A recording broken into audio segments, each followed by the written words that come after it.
Hello everyone, welcome back to my channel. ఈరోజు వీడియోలో ఇంట్లోనే ఈజీగా హైజీన్గా ఏ ప్రిజర్వేటివ్స్ యాడ్ చేయకుండా ఐస్ క్రీమ్ ఎలా ప్రిపేర్ చేయాలో చూసేద్దాం. ఈ ఐస్ క్రీమ్కి నేను ఫ్రెష్ క్రీమ్ కానీ విప్పింగ్ క్రీమ్ కానీ ఏది యాడ్ చేయకుండా ఐస్ క్రీమ్ అనేది ప్రిపేర్ చేస్తున్నాను. ఈ ఐస్ క్రీమ్ సాఫ్ట్ టెక్స్చర్తో సేమ్ బయట తినే ఐస్ క్రీమ్ లాగా టెక్స్చర్ అయినా టేస్ట్ అయినా చాలా బాగుంటుంది. సో ఐస్ క్రీమ్ చేసే ఫస్ట్ స్టెప్లో నేను ఇక్కడ 1 హోల్ ప్యాకెట్ ఆఫ్ మిల్క్ అనేది ఒక బౌల్లో కొంచెం వాటర్ కూడా మిక్స్ చేయకుండా బౌల్లో అనేది పోసాను. నెక్స్ట్ మెయిన్ ఇంగ్రీడియంట్ వచ్చేసి కస్టర్డ్ పౌడర్. ఒక చిన్న బౌల్లో 3 table spoon of custard powder అనేది యాడ్ చేస్తున్నాను. ఇప్పుడు ఇందులోకి వేడి చేసి చల్లారిన మిల్క్ ఉంటుంది కదా, ఈ కస్టర్డ్ పౌడర్లో లంప్స్ లేకుండా మిక్స్ చేయాలి. ఈ లంప్స్ ఉంటే మాత్రం మనం మిల్క్ వేడి చేసాం కదా, అందులో యాడ్ చేసినప్పుడు ఈ లంప్స్ అలానే ఉండిపోతాయి. అంత ఐస్ క్రీమ్ అనేది అంత చాలా బాగుండదు. సో అందుకే లంప్స్ లేకుండా మంచిగా ఫస్ట్లోనే మిక్స్ చేసుకోవాలి. ఇప్పుడు మిల్క్ స్టవ్ పైన పెట్టి మీడియం ఫ్లేమ్లో హీట్ చేయాలి.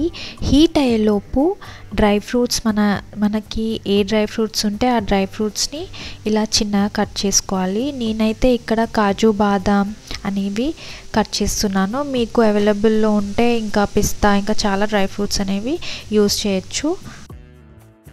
ఇప్పుడు మిల్క్ అనేది బాగా హీట్ అయింది. ఇందులో 1 కప్ ఆఫ్ షుగర్ అనేది యాడ్ చేసి మంచిగా మిక్స్ చేసుకోవాలి. షుగర్ అనేది మిల్క్లో యాడ్ చేశాక ఈ షుగర్ అనేది మెల్ట్ అయ్యే వరకు మిల్క్ బాయిల్ అవ్వనివ్వాలి. ఈ మిల్క్లో మనం ముందుగా కట్ చేసి పెట్టుకున్న డ్రై ఫ్రూట్స్ అనేవి యాడ్ చేయాలి. నెక్స్ట్ మనం ముందుగా ఇది కస్టర్డ్ పౌడర్ అనేది లంప్స్ లేకుండా మిక్స్ చేసాం కదా, ఆ కస్టర్డ్ పౌడర్ని బాయిల్ అయిన మిల్క్లో యాడ్ చేయాలి. ఇప్పుడు మొత్తం మంచిగా లాస్ట్లో ఒకసారి మిక్స్ చేసుకోవాలి. ఈ డ్రై ఫ్రూట్స్ యాడ్ చేయడం వల్ల మనం ఐస్ క్రీమ్ తింటుంటే మిడిల్లో ఇలా డ్రై ఫ్రూట్స్ వస్తూ ఐస్ క్రీమ్ అనేది చాలా టేస్టీగా ఉంటుంది. ఇప్పుడు ఒక 10 to 12 బాదం ఓవర్ నైట్ సోక్ చేశాను. ఈ బాదంని మిక్సీ జార్లో వేసి స్మూత్ టెక్స్చర్ వచ్చే వరకు గ్రైండ్ చేయాలి. ఈ పేస్ట్ని కస్టర్డ్ మిల్క్లో యాడ్ చేయాలి. ఈ బాదం పేస్ట్ వల్ల ఐస్ క్రీమ్ టేస్ట్ అనేది చాలా చాలా టేస్టీగా ఉంటుంది. ఈ బాదం పేస్ట్ అనేది కస్టర్డ్ బాదం మిల్క్లో యాడ్ చేశాక ఈ మిల్క్ అంతా మొత్తం మంచిగా మిక్స్ చేసుకోవాలి. ఇదంతా మిక్స్ చేశాక ఈ మిల్క్ అనేది మొత్తం కూల్ అవ్వనివ్వాలి. ఈ కస్టర్డ్ బాదం మిల్క్ అనేది కూల్ అయ్యాక మొత్తం ఇలా ఉంటుంది. సో కూల్ అయ్యాక మనం ఐస్ క్రీమ్ మౌల్స్ ఉంటుంది కదా, అందులో ఒక్కొక్క మౌల్లో ఈ మిల్క్ అనేది యాడ్ చేస్తూ సో క్యాప్ అనేది క్లోజ్ చేసి ఓవర్ నైట్ ఫ్రీజర్లో పెట్టాలి.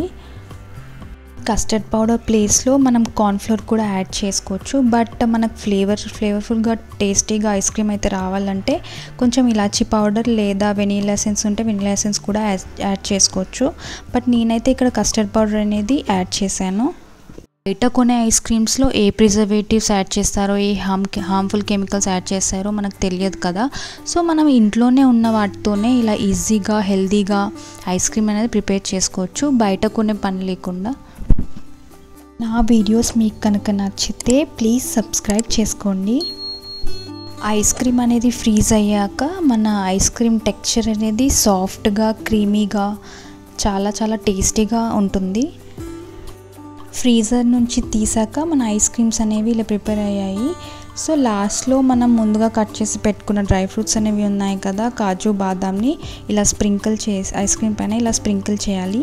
ఐస్ క్రీమ్ అనేది చాలా టేస్టీగా ఉంటుంది.